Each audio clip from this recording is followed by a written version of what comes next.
follow your lead. Welcome to Prepper Talk Radio. And the voice you just heard there, that's Jeff Kirkham of Readyman, who is our guest today. I turned on the mics and didn't let him know that we are live now. So thank you for joining us at Prepper Talk Radio here at K-Talk AM 630. And you are hearing my voice this morning instead of Scott's to kick us off, as Scott is sick this morning. So life happens to everybody, and especially to us today. Our guest was also meant to be John from survival-medical.com. Go check out their website. And but he has to deal with a forest fire up at his neck of the woods and on their family's ranch, having to move cattle. And man, life happens, doesn't it, Jeff? Life happens, yeah. Imagine that. The irony of we're talking about first aid today, and people are sick and out fighting fires and doing the good deed. Yeah, absolutely. That's absolutely true. And I know that with me and my family, life happens. And Scott was telling me some things that are happening with his family. Man, we just don't escape it, do we? I mean, it happens to everybody. And we appreciate you joining us this morning and listening to our banter. This is the way I like to kick it off, rather than just jumping right into the subject. But we'll just jump right in. Like Jeff said, we're going to talk about first aid. Kind of a boring subject. Hopefully, we won't make it terribly boring. And maybe it's boring because you haven't learned from the right people, right? Mm-hmm. First aid is one of those. It's really boring until you're faced with it, and then it's absolutely terrifying. Absolutely, that's a great comment. And let me kick it off. And I think I've mentioned this experience of mine before. When I was about 17, I was doing a lot of rock climbing up AF Canyon. Had just come off the wall and heading down the canyon, and we had heard some brakes screeching and a crash. And so we jumped in my truck and headed down the canyon, and didn't see anything, turned around, and the next thing I saw was a guy staggering on the side of the road. It looked like he was drunk, but he was obviously injured. And he's bleeding, and, I'm 17. I have no idea what I'm doing. We pull over, and these guys were obviously drunk and had crashed their truck off the road. One guy had gone through the windshield, was sitting on top of the engine block. The hood was gone. Holy cow. And the other guy had gotten out and was staggering down the road, obviously trying to find help or something. And I stood there, and I was in shock myself. I had no idea where to even start at that situation. And my call out to all you callers is, you listeners, is to call in with an experience similar to that. And so that gave me the motivation to go get my EMT certification. So a few years later, after that, I still had the deep desire to know more about what to do in a situation like that. And so I went and got my EMT certification, and it's still, that knowledge still lingers with me today. Now, so that's where my level of expertise comes from today, and talking to you about first aid and first response, first responders is the term. What about you, Jeff? I started out, in Readyman, first aid and initial response, or first respond is a big part of what we teach, because it's one of those things of it's responsibility. If you're going to, most of our folks out there are firearms enthusiasts, and so we like to say, hey, if you're gonna carry firearms, you need two ways for trauma. You need one to cause trauma, which is your firearm, and then you better have a first aid kit with you, or an IFAC, individual first aid kit with you, so that you can help that trauma. And that's just good responsibility. So when I started down the path, I actually, in the Army, in Special Forces, we get quite a bit of first aid training, and it's been interesting to watch the first aid training over the years has changed. From, I joined in the late 80s, and then just retired here a couple years back. And it was really interesting how the war has changed a lot of stuff. So my training was, I got my civilian EMT certification, and then, of course, the Boy Scouts before that. Okay. And then I got my EMT certification again when I was in the Army. So I was nationally certified and Utah certified, and then went through pretty heavy trauma training through the Army itself. Which ultimately is interesting to see how things have changed now. The protocols have changed now. We're smarter now than we were then, I think. And really the biggie is we used to make things incredibly complicated, and the reality is there's no reason for it to be that complicated. And we really ended up simplifying a lot of stuff. And so it's nothing to really be that scared of, especially if you're a first responder out on a car wreck or like you're saying, mountain climbing or something like that. Yeah, absolutely. And like we've spoken before, with your tourniquet, things have dramatically changed in that realm as to how to treat patients, how to treat victims, as well as CPR. Yep, absolutely. Yeah, the old myths about the tourniquet, for the folks that are listening that don't know, I'm the owner and I'm the inventor of the RATS tourniquet, the Rapid Application Tourniquet System. And I developed that based off of stress. When you're scared in the dark, your fingers don't work so well, and so I was tired of the one we were being issued, and so in a burst of ultimate ego, I was like, well, I'm going to make something better. And about 4 years later, the old myths with tourniquets have finally subsided, and actually some of my biggest customers are police officers. And as a matter of fact, we just had a save last week in New York City. We had an NYPD officer was responding to a gal that got hit by a train of all things. And I saw your Facebook post on that. She ended up losing her leg, but the responding officers were there with the RATS and were able to put it on there. But awesome. Those old myths about if you use a tourniquet you're going to lose the limb and all this stuff, nothing could be further from the truth. There's zero. That's an old urban myth that keeps coming back from the Civil War. It's absolutely not true. Okay, we've got a caller here in line 3, and it says it's me. So let's see who this is. Hang on, let me push the right button here. And yes, go ahead. I have 2 questions for you. One, so as far as medical and evolution on first aid and things like that, I've got an old British SAS survival book. I mean, is that something that I need to kind of update, or is that something that should be able to get us by if something were to go wrong or we find ourselves in a situation? You familiar with that, Jeff? Yeah, if you get on there, the latest stuff that I'd go over, and there's a plethora of information that are out on the internet, but if you look at the current, if you're talking about trauma, which if you're talking about your SAS book, it's probably pretty close to that. If you're talking about trauma, you want to go to TCCC or TCCC, Tactical Combat Casualty Care, and look at what their guidelines are, their latest guidelines. Anything that's current, just look at the date on it, 2015-14. Will be a great reference for you. Beyond that, if you're talking basic first aid, if that's what's in the book, your basic first aid really hasn't changed when you start talking like splints, pressure dressings, and stuff like that, controlling the bleeding, CPR. CPR changes about every 2 or 3 years because they can't seem to make up their mind on what's right and what's not right. Now, you aren't saying that because you're special forces and kind of have a little ego battle with British SAS, are you? No, absolutely not. Actually, the Brits and the Americans, we actually share information quite a bit. The British were actually, if I can throw the Brits a bone, the Brits were actually ahead of us in documenting how their soldiers were dying, right down to where the bullet or the blast was on their body and what was done, and they have this huge catalog that's a wealth of information that they're actually ahead of us. Like World War II? No, the latest conflict in Iraq and Afghanistan. Wow. Okay. Yeah, and it's changing the way that we're looking at body armor. It's developing new body armor based off of the ratios on that stuff. So, no, actually, the Brits are probably a little bit better at putting that information together. Great okay, question. and I have one last. Thank you. I have just one quick last question. I was raised old school in the Boy Scouts, and I was always taught that if you put a tourniquet on someone, you need to write the time, TQ, and the time on somebody's forehead for first responders. Is that still standard procedure so the first responders know how long that's been on? Yes, absolutely. That's one of the protocols with a tourniquet is you put the time on there because, depending on who you ask is how long that tourniquet can be in place.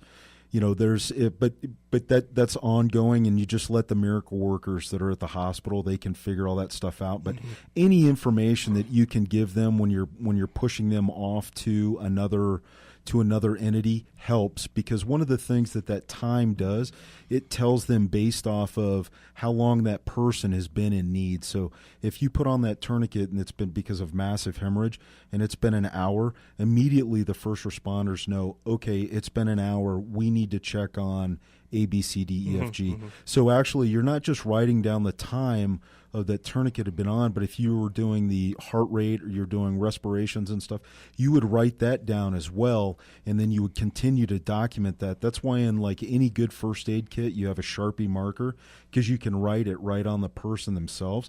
And then if you see cascading signs that are happening, or you're seeing a decrease in heart rate or whatnot, that's invaluable information for the first responders when they come out, and they're because now they know to start looking for leaks somewhere else or something else is going on.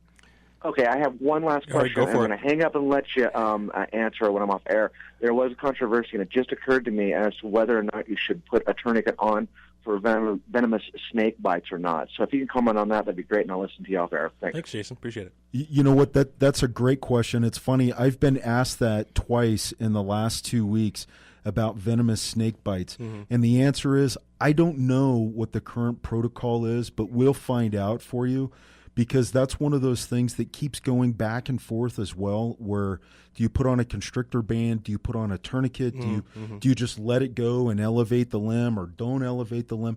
And so we'll find out, and we'll get back to you, because that's a great question, because we're in the middle of summer out here in Utah, and as everybody knows, we've got rattlers running around. Yeah, that leads me to another question as well. Excuse me, on the tourniquet. I guess previous protocol was also, okay, loosen the tourniquet every so often to order to restore some flow, and then tighten it back up. Is that still a viable way to use a tourniquet? There's depending on who you talk to, and that's where I'd go to the latest on TCCC. At one point, they were saying put on a tourniquet, put on a pressure bandage, and then transition to a pressure bandage from the tourniquet, because you can have massive hemorrhage where you're not necessarily where you've cut the artery. So you shred a leg has been shredded in a roadside blast or something like that. So at that point, one thing that first comes to mind is, okay, use pressure points, use at veins, arteries, and so forth. Now, would the tourniquet replace that procedure? Yeah. See, what was happening was in the early days of the war, the old protocol was use a tourniquet on the last resort. And then what was happening was they were trying to use pressure points on guys while they were putting on pressure bandages. The problem is when you're putting on a pressure bandage, you have to wait for a little bit of time to figure out if that pressure bandage is being effective. So if you shredded an artery in, say, somebody's leg from a blast or from a gunshot wound, as a matter of fact, then what was happening was guys were continuing to bleed out. And so, and it was so much to the fact that, as an adult male on an average, you can lose 2 liters of blood. But as an adult male, if you lose 2.5 liters of blood, there's a decent chance that you will still expire.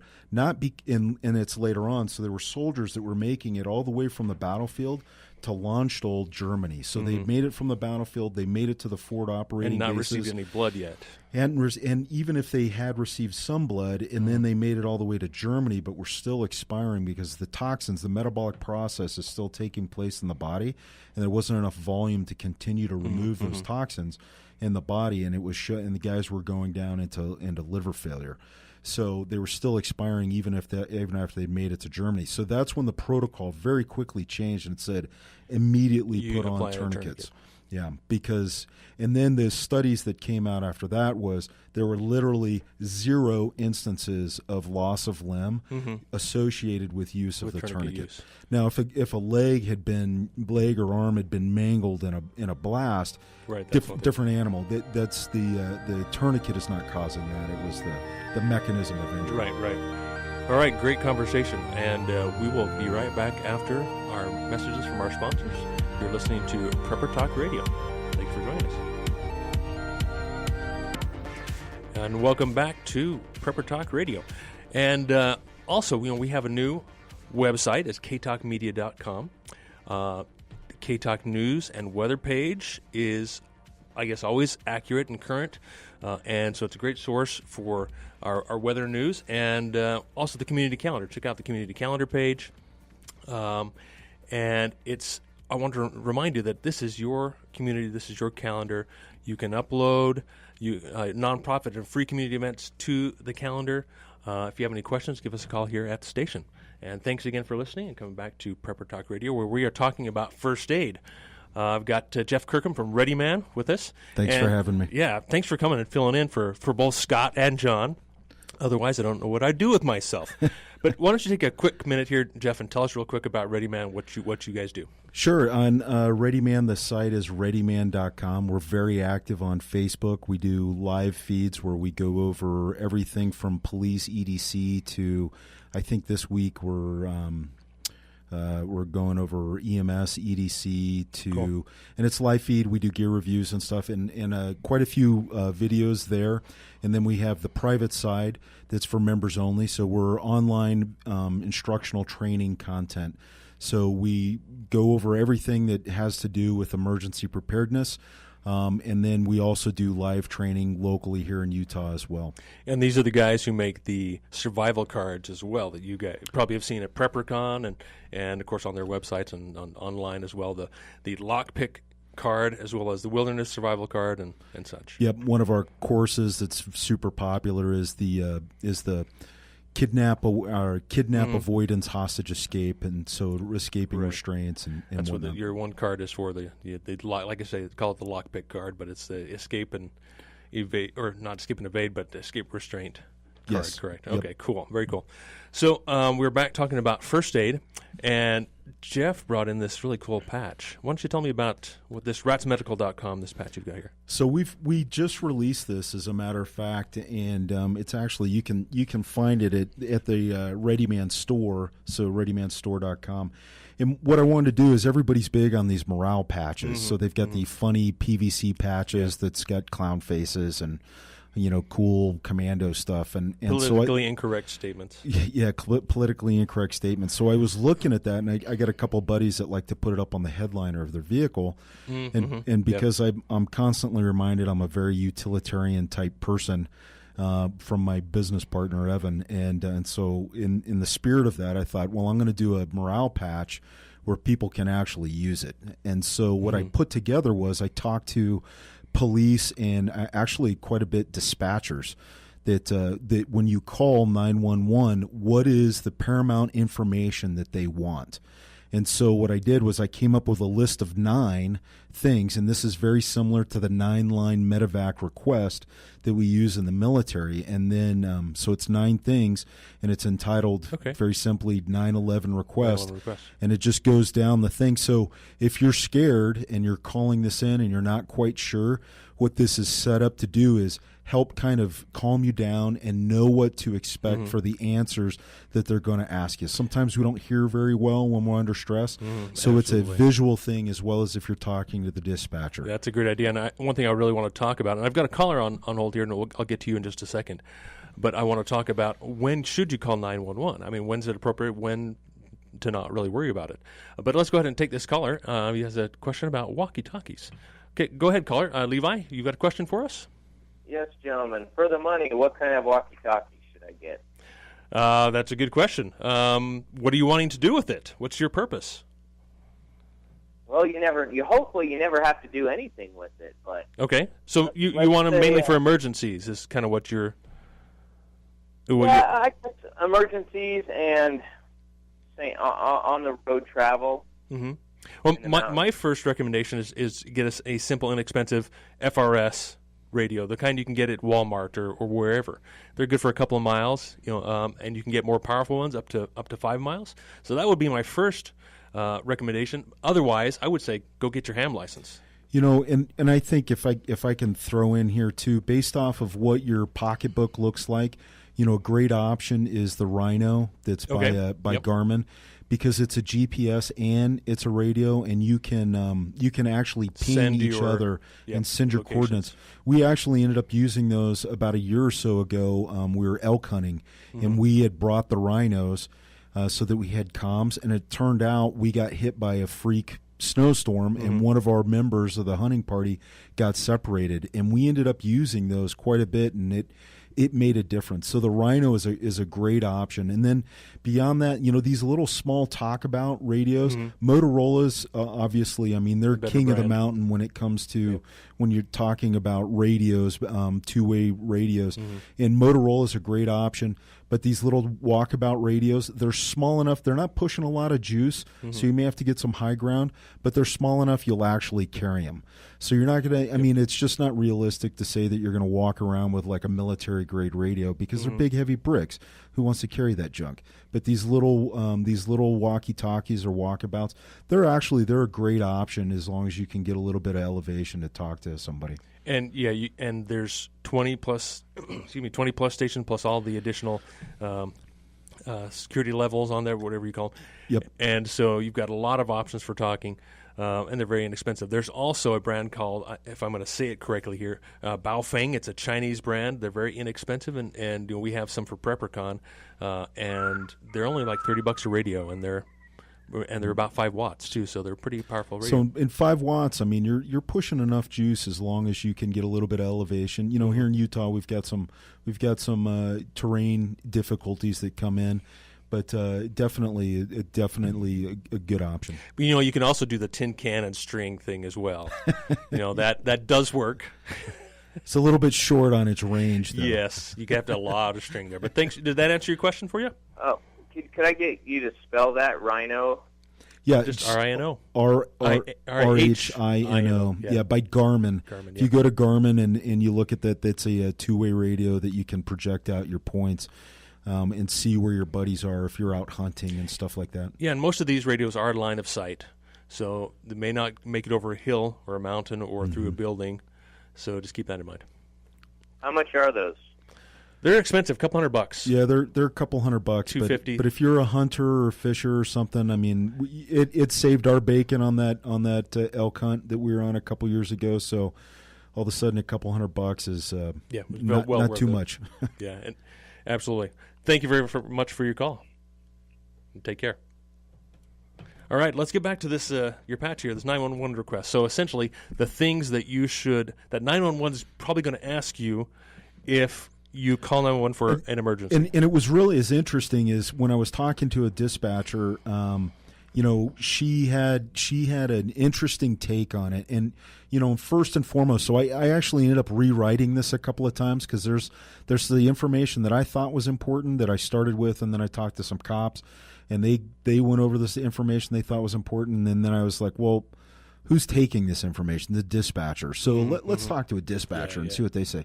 And so, they were like, hey, first and foremost, the most important thing they need is, where are you at? Because if your phone goes dead, they know there's an emergency, and they know they need to send somebody to that point, which is not what I would have expected, but it makes a lot of sense. That's usually their first question, isn't it? Right? I mean, they say, where are you? 911, what's your location? Yep. So address, landmark, mile marker, whatever that is. So keep that fresh in your mind. Oh, when you're panicking, my husband's bleeding out or whatever. But keep in mind, okay, this is our address, so they can get there quickly. And remember too, like you call 911, EMS overlaps with the police, and so they don't know if it's a bank robbery or they don't know if it's a car wreck or so the location, at least they'll be sending somebody if your phone goes dead. And then the next one, interesting is, are the patients still breathing? And so that tells them immediately we've got to dispatch EMTs or paramedics versus, necessarily. So really high priority questions come very first. Exactly. Yeah. And then how many people are injured? And so, and this is obviously, this is set up specifically for first aid, for the questions that you'd go down, not set up for if there's a bank robbery or something for police. So number of injured. So immediately they need to know, are we sending one ambulance or are we sending 3 ambulances? Right. So they know how many to dispatch. Fire truck and all that. And then number 4 was describe what's going on. Describe the accident. Is it a car wreck? Is it a shooting? Is it a fire? What is it? Describe it. So now they know, because right after that is special considerations for EMS. So now they know if it's a car wreck and somebody's trapped in the car, or if they need to send the police, to secure the area, or send police and fire. Is there a fire? Is there a chemical spill? something like that. And that gets down to 6 where hazards in the area of, is it a chemical spill? Is there an ongoing fire, crime, whatnot? 7 is the method of your marking. So interestingly enough, I got in a car wreck once upon a time ago, and I thought I was very exact of where I was at, and they couldn't find me. And I was on the freeway, and they drove right past me. So and method of marking, so you put out a flare. You put out a flare, or you've got your flashing lights on. Because I'd been in the wreck, I didn't have the flashing lights on, and the person who had hit me didn't have the sense to put on their flashing lights. At night? It was at night, so it was hard to see. And the police, you watched them, the highway patrol, no hit on them, went right by. It was like a 6-lane freeway under an underpass, and they didn't see it. So one of those blinding flashes, the obvious. Your name is a good one because they need to know who to call back, and then your phone number and an alternate phone number is number 9. So if something happens or they can't find you, like what happened to me on the wreck, they actually ended up calling me back, and they're like, "We're looking for you. Where are you?" And I'm like, "Hey, I'm under the." And they're like, "Oh, okay, we just drove past you." And they turn around and come back. And I'll take a picture of this and put it up on our Facebook page and share that so everybody can see. Absolutely, these items, because very important. And so, leading off of this, let's talk about when should someone call 911. I mean, we can talk about all different types of injuries, but in particular, when should someone call 911, or when should someone not call 911? And I think and that's actually is a more difficult question than it sounds. Yep. But the rule of thumb is an emergency. If it's an emergency, you need to call 911. Now, if you've got the bleeding stopped and you can drive to the hospital because the hospital's right around the corner, it's faster for you getting to the hospital than it is you calling the ambulance to come and respond. Yep. But if you've got, like a guy like me, I'm a good-sized guy, I'm over 200 pounds. If I have a heart attack and my wife is in there, guess what she's not doing? She's not dragging me over to the vehicle and putting me in the vehicle. Do you know what I mean? Call 911. And so it's 911 is one of those things where it's an emergency. And actually, the dispatchers are really good at asking and ferreting out those questions from you to determine if this is a true emergency, or if they need to say, hey, get in a vehicle and just drive to the hospital. And from my experience is that in talking with some of these dispatchers, they're very kind. They're very nice. They're more than happy to talk to you. They don't want to hear you calling because you dropped something behind the couch. No. Those types of stupid, silly things, which you hear about all the time online. Yes. People calling 911 for really bad reasons. But if you are legitimately concerned, don't hesitate to call 911. Yep, they call will 911. be happy that's your to deal with that's you. your tax dollars at work there. But and then just like what you said there, show responsibility.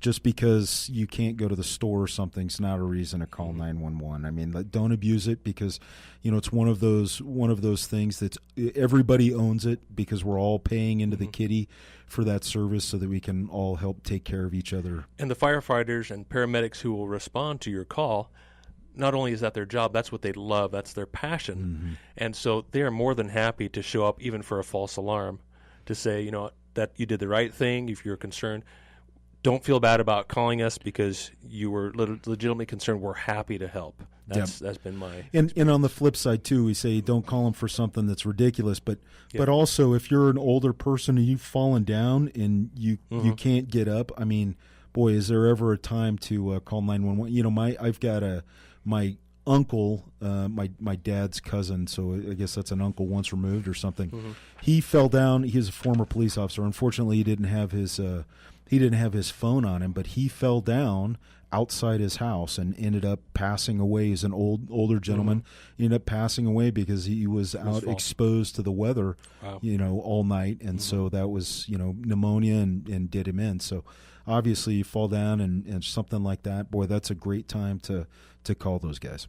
Yeah, and that brings into play one thing that's called mechanism of injury, which is one thing I wanted to discuss today. Is that okay? What actually happened? Was it a car wreck? Did you fall off a ladder? Did I just get a cut, or did they have a heart attack? I mean, what was it that actually happened that may necessitate you calling 911? If there was a car wreck, okay, that's probably a no-brainer. Let's call 911. If someone is sitting down and maybe has a heat exhaustion or maybe heat stroke, okay, then it's questionable. Do we call 911? Heat stroke, yes. Call 911. Heat exhaustion, not necessarily. So those are a few things I wanted to talk about as we come up onto this next break. It talk a little more specifically about particular incidents or things that you would want to call 911, or what you would do in that emergency. In particular, first thing is, kind of Jeff alluded to, is scene safety. Out there on the freeway in the middle of the night, it's all dark. You don't have your flashers aren't working. That's a pretty dangerous scene. So what's the first thing we do on a scene like that to ensure our safety? I mean, other than have a flare like we mentioned. Well, and I think that's where common sense comes into play. If you're talking about a car wreck, we want to make sure that all of our senses are aware. First and foremost, if we're stopping for a car wreck on the freeway, immediately the most important thing is don't cause another car wreck because you're stopping to render aid. Don't create another accident because you're trying to do a good thing. So we can't throw our common sense out the window. And then when you get off the freeway, you get all the way off the freeway and turn on your flashers so that other people know what's going on.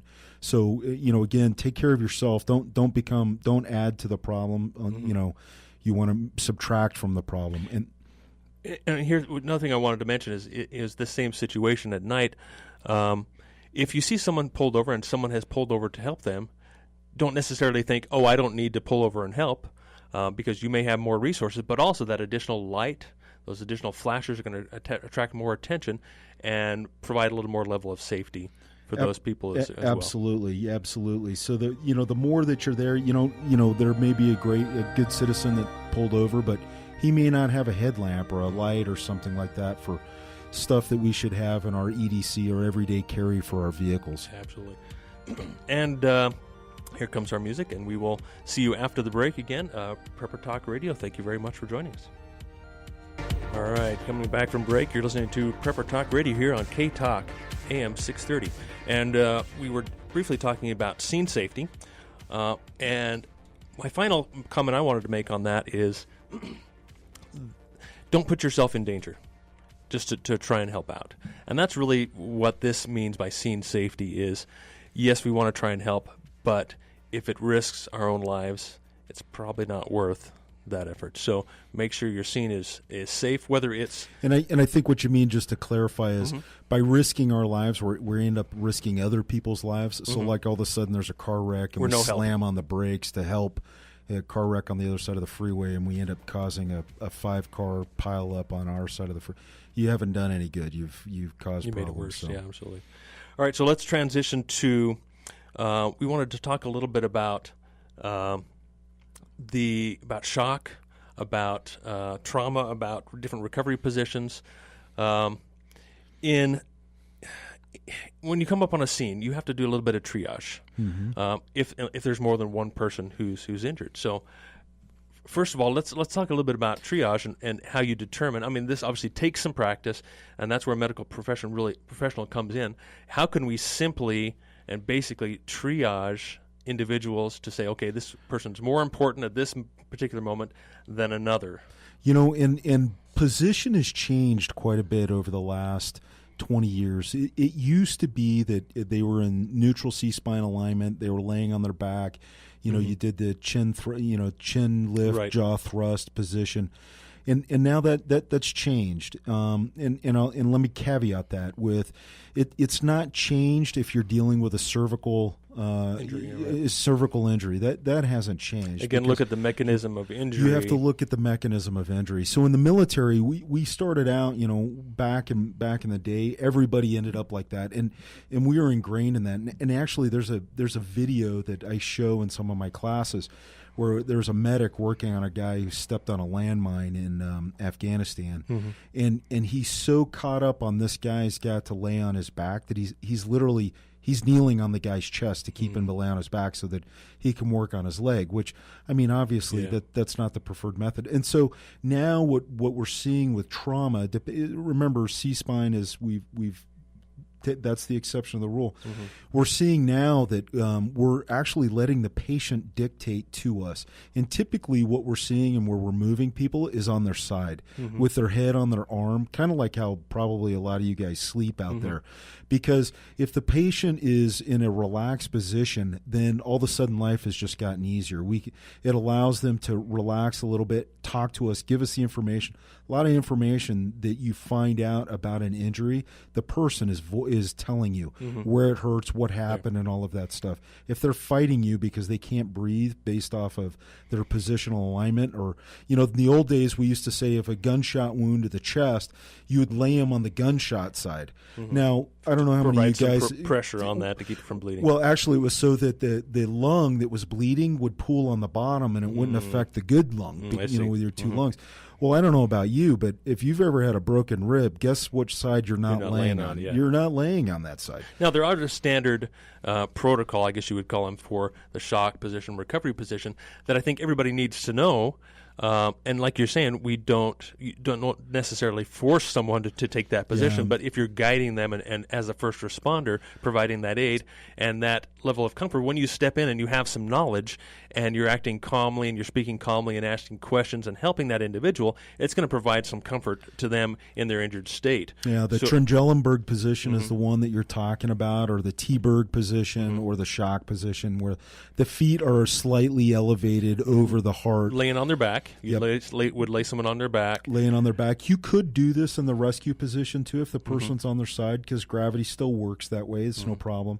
And then all that's doing is helping with the blood volume so that the heart has a little bit more blood volume that can help push around. So let's discuss exactly what shock is, because I think it's a very generalized term, and I think more of us need to recognize what shock is, or be better at recognizing what shock is and how to treat it. Actually, technically speaking, if you die or when we die, we'll all die at some point. When you die, you will die of some form of shock.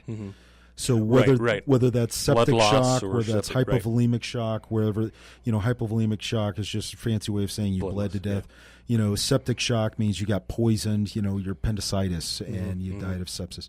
And so on and so forth. So at some point you will die of shock. And when someone has an injury, like a broken arm, for example, they're experiencing a lot of pain, a lot of panic, and they can tend to both their heart rate increases and their breathing increases, and they are obviously in pain, and they're obviously not comfortable. So that truly is a state of shock right there. That is, yep. When your heart rate increases, say above 100 beats per minute, and their breathing is above normal, which for an adult, about 12 or 15 breaths per minute, that truly is a state of shock. So a good way to treat that individual is to lay them on their back and raise their feet and to help calm them down. Well, and the biggie that we have, and so without getting too technical, I mean, we're all going to die of shock and all that. But what we're generally talking about when somebody's going into shock is something that's happening based off of pain or lack of blood. Based off of pain or lack of blood. And so, and the way that we combat that is we keep them warm. That's why they say in any first aid case, you want to talk to the patient, reassure them, let them know that they're going to be okay, that help is on the way, because shock is not just a physical thing, but it's a mental thing as well. And so the more that we can calm that person down and assure them that they're going to be okay, it's not as bad as they think it is, the better off that individual is going to be. So we want to keep them warm, because typically if we're talking about blood loss, all of a sudden the body's ability to monitor its temperature, regulate its temperature, has been compromised. And that's where your emergency blanket comes into play right there. That's where your emergency blanket comes into play, absolutely. And it can be easily disposed of. You're not going to worry about getting blood or body fluids on it.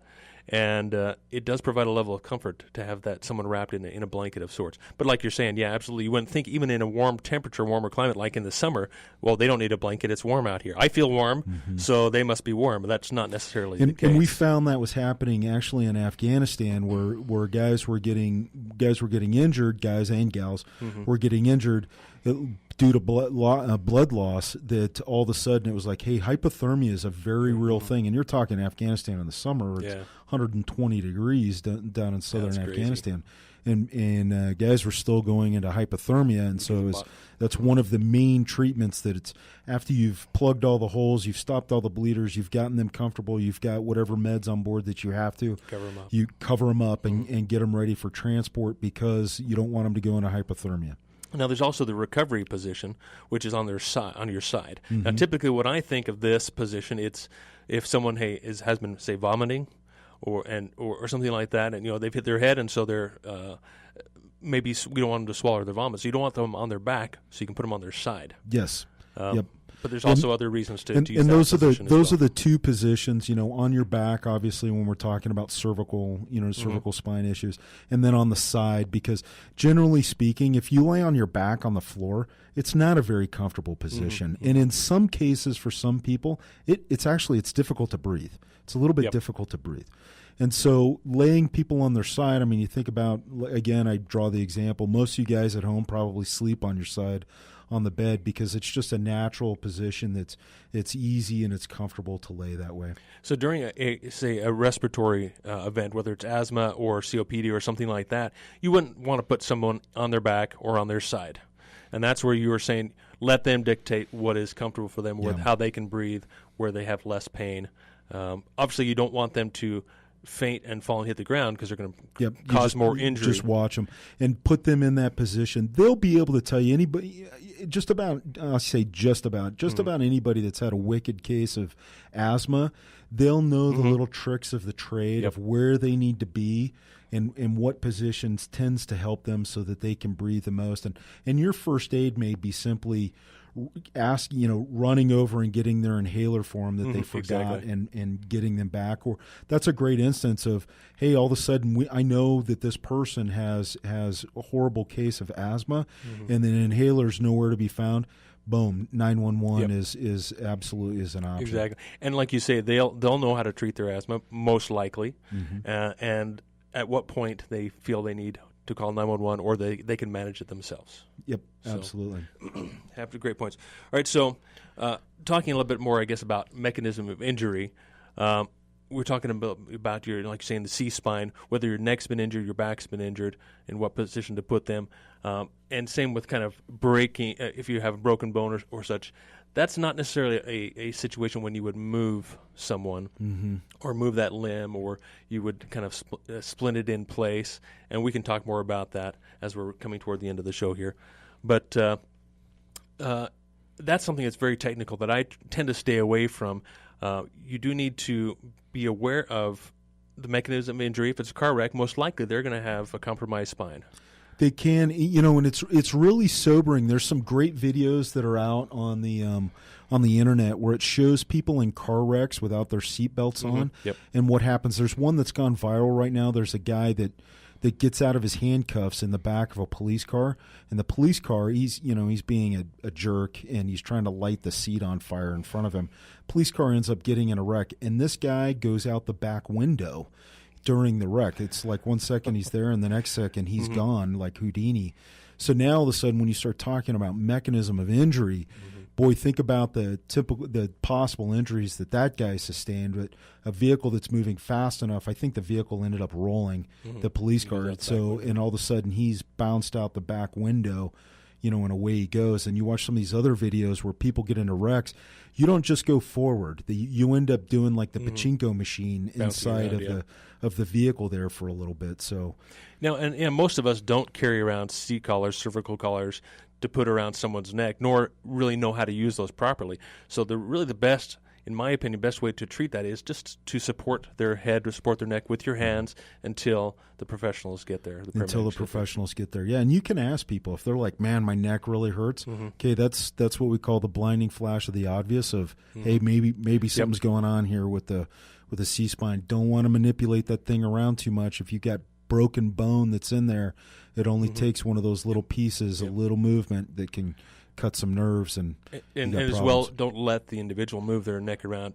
Be there to support it. Be there to hold that in place and until they can have an actual C-collar. Now, another question that came up here is about smelling salts, about ammonia, those types of things. If someone were to faint or pass out or something, sure. Is there any benefit of that? I mean, what's the reason for smelling salts? Sure. Actually, that's a great question. You can use smelling salts to wake somebody up, and on the flip side, if the smelling salts are not waking them up, then this person's got an issue. It's like, whoa, if this isn't working on them, we've probably got a head injury or we've got something else that's going on that shut down their sense of smell, which is one of the 12 cranial nerves, and one of them is smell, obviously. And so when you're going down and you're checking to make sure if this guy's got a brain injury, if they can't smell and they're not waking up and they're unconscious, boy, all of a sudden it's like this has gone really bad. That's a great time to say, hey, 911.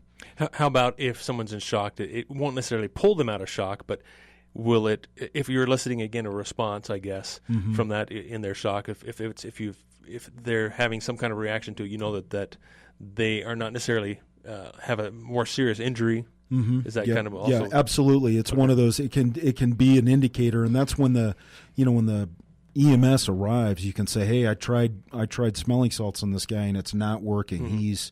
They're out. She is out based off of whatever that mechanism of injury was, and that's a big clue to them to say, okay, we've got a head injury, or we've got somebody that's crashing on us because of blood loss or something else. Exactly. So when you come upon an emergency, there are certain questions and certain things that a first responder should do, and one of that first things is, obviously you look at the mechanism of injury, but then you go and say, hey, buddy, are you okay? Yep. I mean, these are things that you practice as an EMT and so forth. It seems level of consciousness. Exactly. Yep. And just to say, okay, what hurts? Ask the basic questions as you approach the individual and say, hey, my name is so and so. I'm here to help. I'm an EMT or I'm a first responder. How can I help? Yep, so absolutely. That's one of the first things. And if they're answering you back right off the bat, you go, hey, they've got a good airway, they're conscious, exactly. and if they're answering me somewhat intelligently, gives you a lot of clues as to how to treat this. Well, thank you very much, Jeff, for joining us. It's been a good conversation, and my pleasure. Thanks everybody else for listening to Prepper Talk Radio here on K Talk AM 630, and we are out of time once again, and we will see you again next week.